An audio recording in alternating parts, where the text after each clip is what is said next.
Katonda. Abantu benshi ntidushaka kuguma uko Imana yaturemye. Tunaiga mila za dunia kuliko kuiga mila za Turiga imigenzo y'isi hakuiga imigenzo. Kila mtu anayependa sana mwili, umuntu wese akunda umubiri, ufanya mapenzi ya mwili, ukora ubugombe bw'umubiri. Wala roho haiwezi kuwa na nafasi Mwembo nishobora kugira ikibanza. Kwa hiyo angalia sana roho yako. Reba cyane imemu yawe ina nafasi gani juu ya maisha yako. Kibanza ki. Acha watu wakuite wajinga. Abantu bakwite kizuzu. Lakini mbingu siku moja ariko amajuru akumenye akwita umunyabwenge. Itafanya nini mwanadamu? Sio mariki mwana w'umuntu kupata mambo yote ya ulimwengu, kupata magari na manyumba, kupata magari na namazu, lakini akaiangamiza nafsi yake. Akonona umutima. Itamfanya nini? Watu wanasema, abantu baravuga, lakini tukitoka mbanga ariko tuvuye kwa Imana unajikuta mwenyewe. Ukisanguri wewe. Wale walikuwa wanasema, bamwe bavuga, wanaanza kusemea wizi. Batangura kuvugira wewe unajikuta mwenyewe. Wewe ukisanguri wewe. Kwa hiyo wokovu ni wako mwenyewe. Ukija kakizana kwa. Kuanzia leo, wewe chagua namna ya kutembea na Mungu. Hitamu uje kwa kugendana na. Maana hukumu ni kumtu.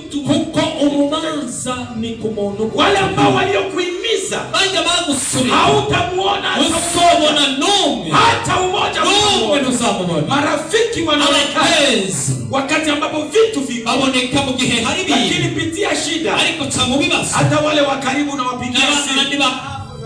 Tunafika nasikia simu anasema ni mwisho wa kumutora uyu muntu. Telefone kumva ngo mu kibanza cha kure. Kibanza cha kure kabisa. Wewe unaweza. Ali mu kibanza cha kure. Ili mu kibanza cha kure. Kibanza cha kure na tunakuwa naye kila siku. Anakuwa wapi sasa hivi? Ari he Mungu ndamuronde kandi twabana. Tunakuwa naye. Turamana. Nasema iko nyuma ya nyumba. Ngiye kimusanga ari nyuma y'inzu. Lakini telefoni inasema kibanza cha kure. Iko telefoni kama kwa mu kibanza chako. Chunga sana. Sema. Haleluya. Bwana Yesu atusaidie. Bwana Yesu atusaidie sana. Bwana Yesu natufashe. Tujue kutembea sawa sawa na neno la Mungu. Tumenye kugenda mukisha. Neno la Mungu ndilo linalokumba. Ijambo ry'Imana niryo rirema. Neno la Mungu ndio njia. Ijambo ry'Imana niryo njia. Yesu akasema yeye ndiye njia ya kweli na uzima. Akasema ni jewe nzira y'ukuri. Hakuna mtu atafika kwa Baba bila kwa njia yake. Unaozoshika kwa data. Tuangalie Luka anasema nini? Luka 11:12. Haraka sana. Ico Luka litubwire. Haraka sana niende kumaliza na baki na dakika chache. Idangi isensigana ni minota mike. Haraka sana, haraka sana.